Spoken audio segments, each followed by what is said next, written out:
aproveitando que a gente entrou nessa seara do fundo de investimento, existe a taxa de administração do fundo, que é essa taxa que o pessoal paga para remunerar o pessoal que vai trabalhar no fundo, né? Que você citou que em alguns fundos é 2%, mas na verdade tem fundos que cobram até mais caro. Eu queria ouvir um pouco da sua experiência, porque o Vitor ele fez um teste. Ele e a Gil, que trabalha no marketing da Grão, foram em grandes bancos para contratar previdências. E aí, o que você viu lá nesses grandes bancos? A taxa de administração era muito alta? Ainda tinha taxa de carregamento, por exemplo, que foi aquela que eu citei? Como é que foi? Vamos lá. Primeiro, eu fiquei apavorado com o que eu tive lá dentro de resultado, né? A gente já sabia pelos números, eu até busquei aqui para poder trazer mais em número mesmo, para ficar mais fácil de entender. 80%, 100%, fica muito complicado. Eu já sabia o número, né, que é aqui. O número exato é 834 bilhões de reais investidos em previdência nos bancões que não batem o CDI. E esses 834 bi geram 7,5 bi de receita passiva para os bancos em taxas de administração. E aqui é só taxa de administração, não estou contando carregamento, entrada e saída, porque não dá para fazer esse cálculo, né? Então, só em taxa de administração, a gente está falando de 7,5 bi de receita por ano, né? E em fundos de renda fixa, a gente está falando de 6 dos 7,5 bi. Então, o produto... A maior parte está em renda fixa. A maior parte está em renda fixa. Então, é um produto que deveria ser fácil, deveria superar o CDI no longo prazo, ter taxas modestas, adequadas ao produto para que ele rendesse para o cliente, e não, ele é feito exatamente assim. E aí a gente já sabia dessa estrutura, de como o mercado funcionava, de como as previdências estavam montadas hoje para gerar dinheiro para o banco e não para o investidor, mas a gente queria saber na prática, cara, como é que é, né? Será que é só a falta de informação do investidor? Será que se eu, que sou especialista no assunto, que entendo muito, for lá sentar com o gerente vai pegar e vai falar, não, esse produto aqui não é bom, vamos nesse produto aqui que é legal, né? Vamos fazer um teste. Preciso saber, vou para a rua, vamos gastar sola de sapato, como diziam antigamente, né? Então, fomos aqui em 4 dos 5 grandes bancões, 2 bancos públicos e 2 bancos privados, os mais famosos, podem deduzir os nomes aí. E a Gil, né, ela foi como se ela fosse uma pessoa completamente leiga, como se ela não conhecesse nada do produto, para poder ser orientada do zero. E eu baixei um pouquinho o nível de conhecimento, para não parecer que eu sei tudo e o cara falava, você não precisa de mim, compra sozinho, mas, ao mesmo tempo, mostrei ter um conhecimento elevado de mercado para que ele não me enganasse. E foi assustador. Né? No primeiro banco, no banquinho amarelo... Ele tentou te enganar mesmo assim. Ele tentou me enganar mesmo assim. Ai, no banco amarelo, né? No primeiro banco, o banco amarelo, a Gil foi, né? E aí você vai para o atendimento. Primeiro, né? As pessoas, os gerentes, né? Que deveriam ser pessoas com conhecimento mais profundo de produtos, eles não entendem nada disso. Então, quando você começa a perguntar sobre produto de previdência, planejamento de longo prazo, né? Otimização fiscal, algumas coisas assim, eles param naquele momento e falam, peraí que eu vou chamar o meu especialista em investimentos. E aí tem um único cara que atende na agência inteira para falar de investimentos. Ou seja, você fica esperando um tempão. Você fica esperando, eu fiquei uns 45 minutos esperando, né? Isso porque a Gil ainda estava na minha frente. Então, depois da Gil, mais 45. Beleza, sentei na mesa. A experiência da Gil e a minha foi exatamente a mesma, tá? Então, não mudou absolutamente nada no tipo de abordagem dele.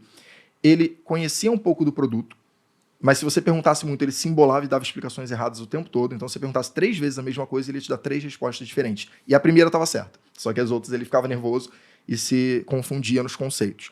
Né? Ele até conseguia indicar mais ou menos se você tinha que comprar o P ou o V, se você tinha que comprar progressiva ou regressiva, isso ele não errava tanto, mas na hora de te oferecer o produto, era assim, uma coisa assustadora, porque ele não tinha sequer a opção de te vender um produto bom. Se você virasse para ele e falasse, eu quero investir R$1.000, você vai ter uma carteirinha, vai ter o plano lá com um nome sempre muito bonito, Excellence, não sei o que lá, Super Private, não sei o que lá, sempre um termo em inglês para tornar o negócio mais chique. Né? E dentro desse plano tem um monte de fundos. Você não escolhe o fundo que você vai investir no bancão. O bancão escolhe o fundo que você vai investir. Ele te vende um plano com multifundos lá dentro que você não tem a opção de escolher. E nesses multifundos é assustador porque eles falam isso sem nenhum pudor. Olha, então esse aqui é bom, mas se você investir mais eu te dou um melhor, porque é o mesmo fundo que cobra uma taxa menor para você. Em resumo, os fundos começavam, pegando os de renda fixa, né, para focar nesse público, os fundos começavam com taxa de administração de 3% ao ano para comprar Tesouro Selic, né, e para você chegar a algo próximo a 0,59, que nem tinha um 0,59, mas 0,60 tinha, para você chegar a algo próximo a isso, você tinha que investir mais de R$2 milhões, para eles te darem acesso a esse produto. Não é que o produto não existe, o produto até existe, né, mas eles não querem que você compre. Mas então, só para o cara ultramilionário, porque para botar 2 na Previdência, o cara tem muito mais em Ultramilionário outras áreas. Que não entende nada sobre isso. E, em geral, o cara ultramilionário possui outros modelos de estruturação de planejamento sucessório de acumulação patrimonial que não necessariamente ele precisa Sim. da Previdência. Então, na verdade, o produto que deveria ser feito para o investidor em geral, ele é feito para o investidor rico. Né? E ele bota ali um produto super caro para o investidor em geral. E aí a gente foi nos outros bancos todos.